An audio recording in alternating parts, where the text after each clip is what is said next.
Hello dear friends, welcome back to in this video. आज की इस वीडियो में हम लोग बात कर रहे हैं यूपी डीएलएड फर्स्ट सेमेस्टर के बारे में और साइंस हम लोग पढ़ रहे हैं। ठीक है, मैंने आपसे कहा था कि साइंस में पूरी पढ़ाऊंगा तो मैं आपको पूरी पढ़ा के ही मानूंगा। ठीक है, आपके 25 नंबर में से 25 नंबर आएंगे तो आएंगे ही। ठीक है, ठीक है। तो इस बारे में मैं आपको बिल्कुल भी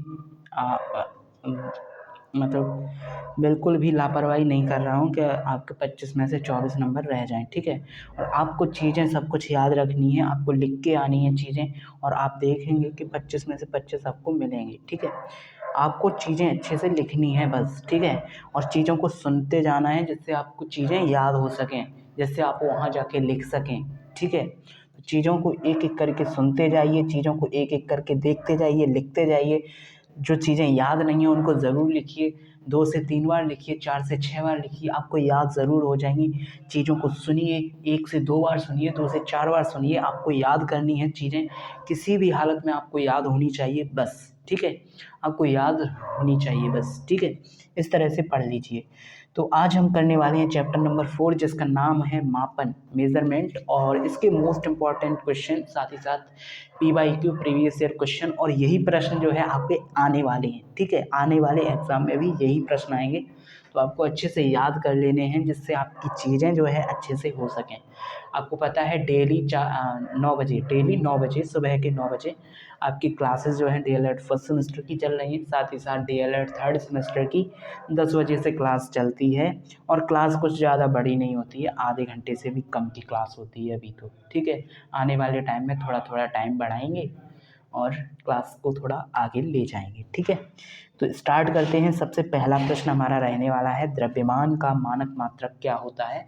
और आपको पता है मापन में इसी तरह के चैप्टर में प्रश्न हैं। ठीक है, चैप्टर वाइज हम लोग रिवीजन कर रहे हैं और चीज़ें आपको समझ में आ रही होंगी। ठीक है, और बाकी सीरीज और जो भी PDF आपको चाहिए हो उसके लिए आप लोग कमेंट कर देना, यहाँ से जो भी PDF रहें ये सभी आपको मिल जाएंगे। ठीक है, नेक्स्ट हम लोग बात करें दूसरा। ठीक है, दूसरा प्रश्न रहेगा क्या, पहले का आंसर आपने बताया क्या। तो देखो, पहला प्रश्न था आपका द्रव्यमान का मानक मात्रक क्या होता है। तो द्रव्यमान का मानक मात्रक जो है किलोग्राम होता है। आपको आवाज़ आ रही होगी साफ साफ। ठीक है, द्रव्यमान का मानक मात्रक जो होता है क्या होता है, याद रखना है, द्रव्यमान का मानक मात्रक किलोग्राम होता है, kg। ठीक है, किलोग्राम। इसके बाद बात करें बल का मात्रक, तो बल का मात्रक जो होता है न्यूटन होता है। आपको याद रखना है न्यूटन होता है। इसके अलावा बल का मात्रक एक और होता है, क्या होता है उसके बारे में आगे चर्चा कर रहे हैं। ठीक है, अगला प्रश्न है प्रश्न नंबर 3, ज्योति तीव्रता का मूल मात्रक क्या है। तो ये कैंडेला है। आप ये समझ रहे होंगे ये प्रश्न केवल ऐसे ही करवा रहा हूँ, तो ऐसा नहीं है। अगर आपके पास प्रीवियस ईयर क्वेश्चन पेपर हैं तो उनको पलटिए, यही सब प्रश्न आपको देखने को मिलेंगे। वही प्रश्न मैं आपको करवा रहा हूँ, वही प्रश्न आपके एग्ज़ाम में आएंगे। तो आपको एक भी प्रश्न छोड़ना नहीं है, याद सभी कुछ करते जाना है। ठीक है, कुछ भी चीज़ आपको छोड़नी नहीं है। ठीक है, जो चीज़ मैं बता रहा हूँ उनको बस तैयार करते जाइए, बाकी सब हो जाएगा। ठीक है, तो यहाँ पे जो है ज्योति तीव्रता का मात्रक बताना था, तो आपका जो है कैंडेला होता है। ज्योति तीव्रता का मात्रक क्या होता है, कैंडेला होता है। ठीक है, कैंडेला यानी CD। ठीक है, CD कैंडेला। नेक्स्ट बात करें तो बल का मात्रक, बल का सूत्र पूछा गया है। मात्रक बल का जो होता है वो न्यूटन होता है। ठीक है, तो बल का सूत्र क्या होता है, तो बल जो होता है, बल बराबर द्रव्यमान गुणित त्वरण होता है। ये फॉर्मूला जो है आपको याद रखना है। बल को फोर्स बोलते हैं, इसे F से रिप्रेजेंट कर दिया है। द्रव्यमान को मास बोलते हैं, इसलिए M से रिप्रेजेंट कर दिया है। त्वरण को एक्सीलरेशन बोलते हैं। ठीक है, इसी तरह का कुछ बोलते हैं, तो इसे A से रिप्रेजेंट किया गया है, प्रदर्शित किया गया है। ठीक है, तो F बराबर ma या फिर बल बराबर द्रव्यमान गुणित त्वरण, दोनों आपके फॉर्मूले सही रहेंगे। ठीक है, नेक्स्ट बात करें CGS पद्धति के अनुसार बल का मात्रक। CGS की बात की गई है, तो CGS का फुल फॉर्म होता है सेंटीमीटर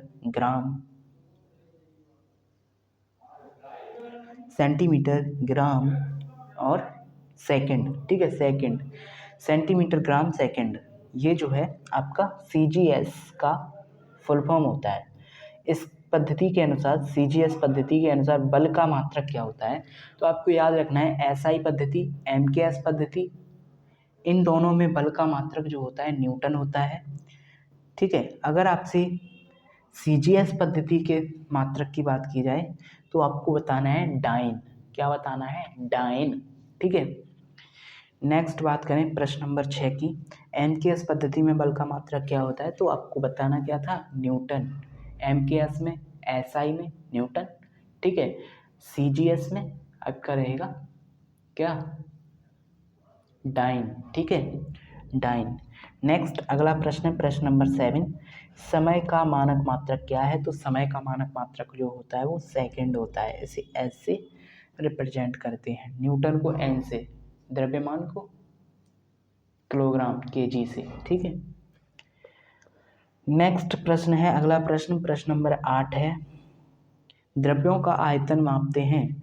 द्रव्य जो होते हैं उनका आयतन जो है आप किस में मापना होता है, तो द्रव्यों का आयतन जो होता है लीटर में मापते हैं। जैसे आपका दूध हो गया, तेल हो गया, ठीक है, और भी चीज़ें जो होती हैं लिक्विड फॉर्म में, उनका जो है पानी हो गया, ठीक है, इनको हम लीटर में मापते हैं।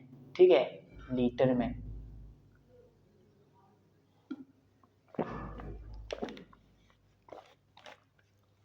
ठीक है, नेक्स्ट बात करें, अगला प्रश्न है प्रश्न नंबर 9।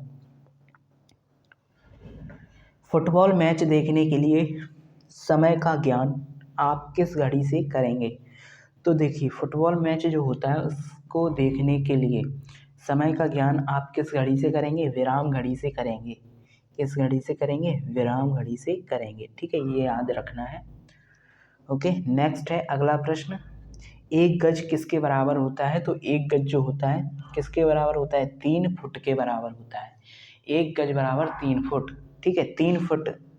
ओके, एक गज बराबर 3 फुट। 1 फुट कितने फुट के बराबर होता है, तो 1 फुट जो होता है आपका कितने फुट के बराबर होता है? 1 फुट कितने सेंटीमीटर के बराबर होता है, तो 1 फुट जो होता है 30.48 सेंटीमीटर के बराबर होता है। 30.48 सेंटीमीटर। ठीक है, 1 फुट बराबर 30.48 सेंटीमीटर। इसके बाद है अगला प्रश्न, प्रश्न नंबर 12। एक एंगस्ट्रॉम जो होता है किसके बराबर होता है, तो आपको याद रखना है कितने मीटर के बराबर होता है, तो एक एंगस्ट्रॉम जो होता है 1 × 10⁻⁻10 मीटर के बराबर होता है। एक एंगस्ट्रॉम बराबर 1 × 10⁻⁻10 मीटर। ठीक है, याद कर लेना इसको। नेक्स्ट है 12 इंच जो है किसके बराबर होगा? 12 इंच कितने फुट के बराबर होता है, तो ठीक है 12 इंच जो होता है वो 1 फुट के बराबर होता है। कितने फुट के बराबर होता है? 1 फुट के बराबर। ठीक है, 12 इंच 1 फुट के बराबर होता है। इसके बाद है 15वां प्रश्न, 14वां प्रश्न छूट गया। 14वां प्रश्न है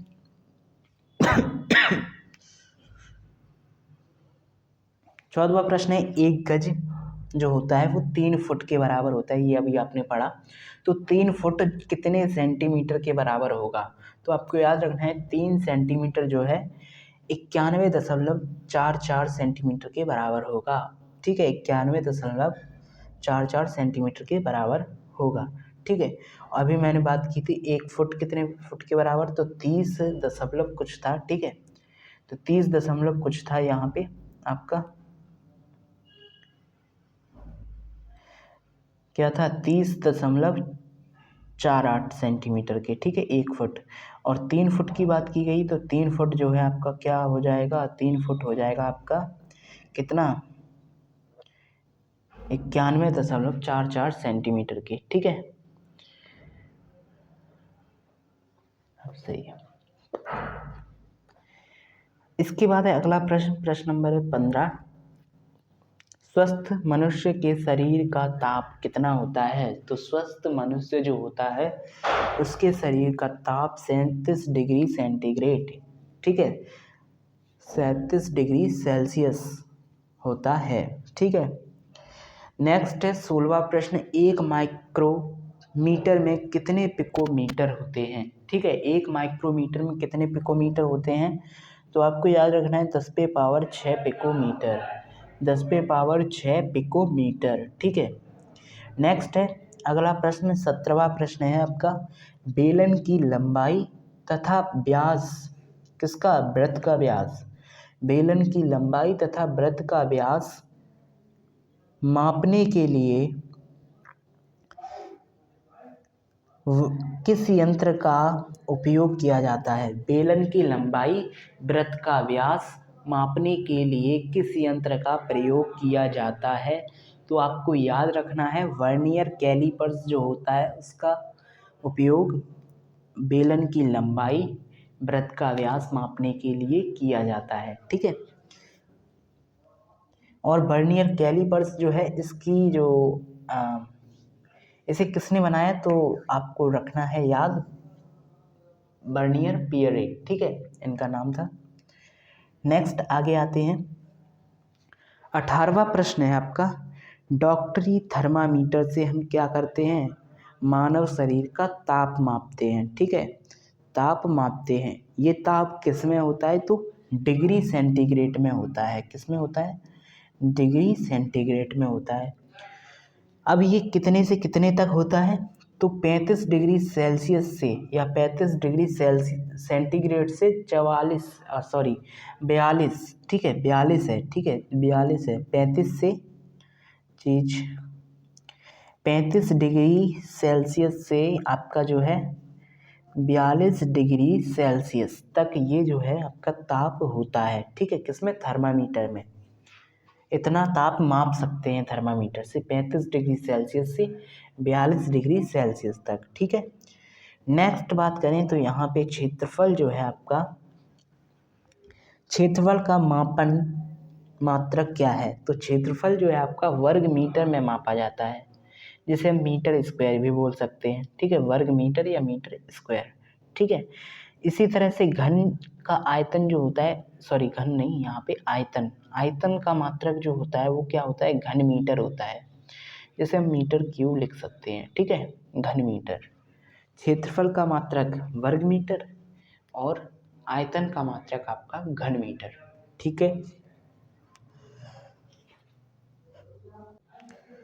आगे आए, आगे बात करें तो अगला प्रश्न है आपका 21वां प्रश्न, समय की अवधि का मापन किस में किया जाता है, तो आपका समय की अवधि का मापन हम सेकंड में करते हैं, ठीक है, सेकंड में करते हैं, मिनट में करते हैं, घंटे में करते हैं, और किस में, दिन में करते हैं, माह में करते हैं, वर्ष में करते हैं, ठीक है, इन चीज़ों में समय की अवधि का मापन करते हैं, ठीक है।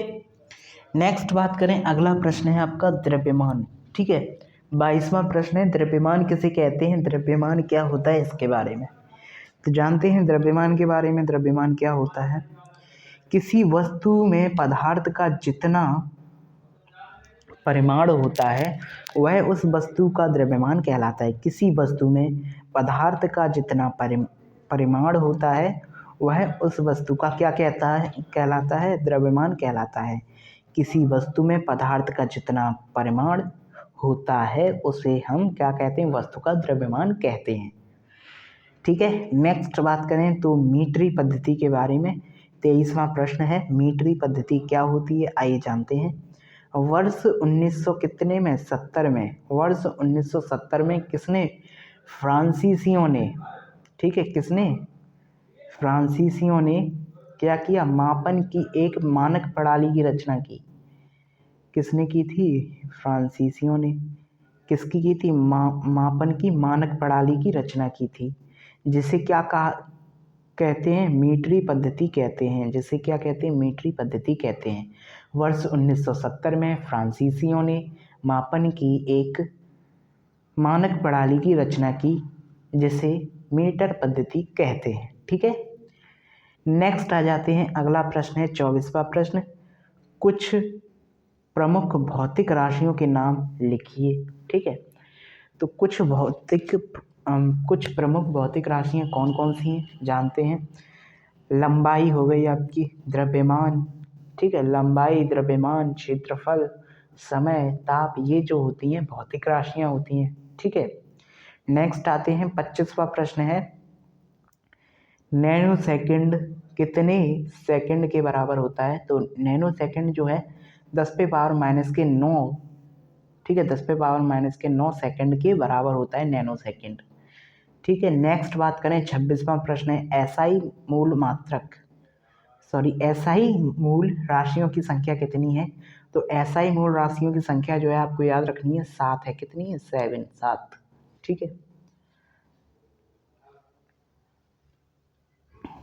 7 है। ठीक है, नेक्स्ट बात करें, अगला प्रश्न है आपका यहाँ पे मात्रक। ठीक है, मात्रक किसे कहा जाता है या मात्रक क्या होते हैं? ठीक है, देखिए भौतिक राशियों के मापन के लिए राशि के निश्चित परिमाण को मानक मान लिया जाता है। इस मानक को ही क्या कहते हैं? मात्रक कहते हैं। ठीक है, भौतिक राशियों के मापन के लिए राशि के निश्चित परिमाण को मानक मान लिया जाता है। इस मानक को ही क्या कहते हैं? मात्रक कहते हैं। ठीक है, नेक्स्ट है द्रव्यमान गुणे वेग क्या होता है? तो द्रव्यमान गुणे वेग होता है आपका संवेग। ठीक है, आपको इसकी परिभाषा लिखनी है कि किसी वस्तु का द्रव्यमान और उसके वेग के गुणनफल को संवेग कहते हैं। इस तरह से आप इसकी परिभाषा लिख सकते हैं। नेक्स्ट आते हैं बल गुणे विस्थापन बराबर क्या होता है? तो कार्य होता है। किसी वस्तु द्वारा किया गया कार्य या लगाया बल और विस्थापन के गुणनफल को कार्य कहते हैं। ठीक है, तो आपको ये दोनों फॉर्मूले जो हैं याद रखने हैं। परिभाषा आपको याद नहीं होगी तब भी आप इस तरह से थोड़ा सा बनाकर लिख सकते हैं। बाकी अभी तो टाइम है, तो अच्छे से पढ़ लेना परिभाषा, या फिर मैं खुद ही पढ़ा दूंगा। ठीक है, तो आप पढ़ लेना खुद से। ठीक है, एक बार खुद से पढ़ लेना, अगर मैं पढ़ाऊँगा तो वहाँ भी पढ़ लेना। ठीक है, जिससे रिवीजन हो जाएगा। नेक्स्ट आते हैं एमकेएस पद्धति के मूल मात्रक क्या हैं? तो एमकेएस पद्धति के मूल मात्रक क्या हैं? तो मैं आपको बताऊं, इसमें आपका द्रव्यमान, समय और लंबाई आती है। ठीक है, इसे बोलते हैं एम फॉर मीटर, ठीक है, के फॉर किलोग्राम और एस फॉर सेकंड होता है आपका। ठीक है, ये चीज़ आपको पता होगी। मूल मात्रक जो है एम फॉर मीटर, के फॉर किलोग्राम और एस फॉर सेकंड होता है। यहाँ पे मीटर जो होता है वो किसका? लंबाई का मात्रक होता है। किलोग्राम जो होता है द्रव्यमान का मात्रक होता है। समय का मात्रक सेकंड होता है। ये चीज़ें आपको पता है। ठीक है, नेक्स्ट आते हैं, अगला प्रश्न है 31वां प्रश्न। किसी घन में लंबाई व चौड़ाई तथा ऊंचाई सदैव कैसी होती है? किसी घन में लंबाई व चौड़ाई तथा ऊंचाई सदैव कैसी होती है? कोई घन होता है, मान लीजिए कोई घन है, उसकी लंबाई चौड़ाई ऊंचाई जो है बराबर होगी तभी तो एक घन बनेगा, नहीं तो वो घनाभ बन जाएगा जाके। ठीक है, लंबाई चौड़ाई ऊंचाई जो है अलग अलग हो जाएगी तो वो घनाभ बन जाएगा, घन नहीं रहेगा। तो सदैव एक दूसरे के बराबर होती है। ठीक है, आपको लिखना था सदैव एक दूसरे के बराबर होती है। ठीक है, अगला प्रश्न है खेत का क्षेत्रफल प्रायः किस में मापते हैं? ठीक है, खेत जो होता है उसका क्षेत्रफल किस में मापा जाता है?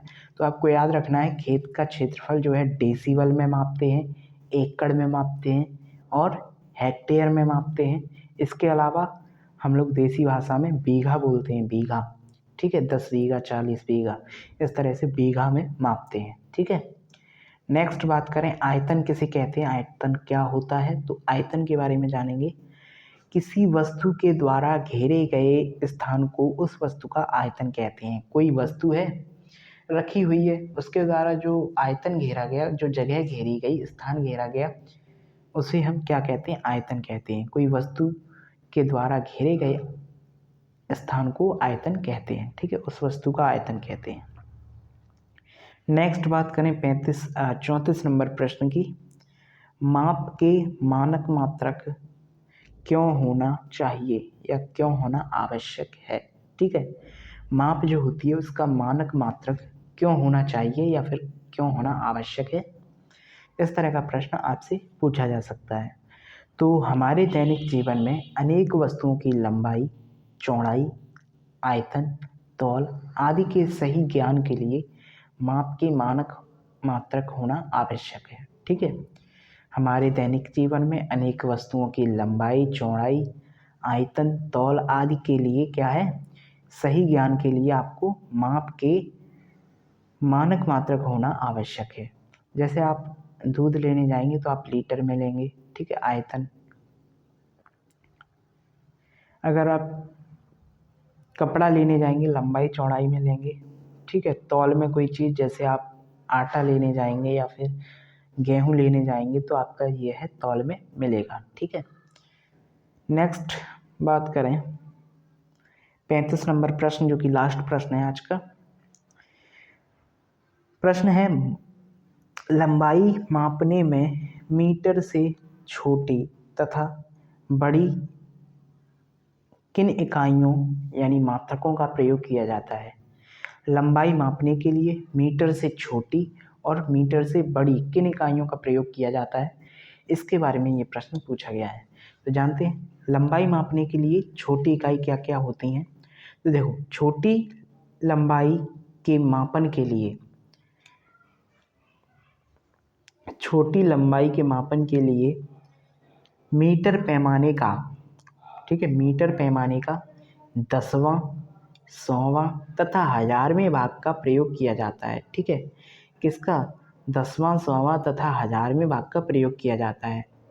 इसके अलावा यहाँ पे बात करें बड़ी लंबाई के बारे में, तो देखिए बड़ी लंबाई के बारे में बात करेंगे। बड़ी लंबाई मापने के लिए मीटर पैमाने के 10 गुने, 100 गुने और 1000 गुने बड़े मात्रकों का प्रयोग किया जाता है। ठीक है, तो ये बात थी इसमें। छोटी लंबाई मापने के लिए 10वां, 100वां और 1000वां, किसका, मीटर पैमाने का 10वां, 100वां, 1000वां छोटी लंबाई के लिए। अगर बड़ी लंबाई है तो इसके लिए 10 गुना, 100 गुना, 1000 गुना, ठीक है, बड़े मात्रकों का प्रयोग किया जाता है। ठीक है, तो चीज़ें अच्छे से समझ में आई होंगी। वीडियो को 2 से 4 बार ज़रूर देख लेना, चीज़ें नहीं समझ में आई होंगी तो आ जाएंगी।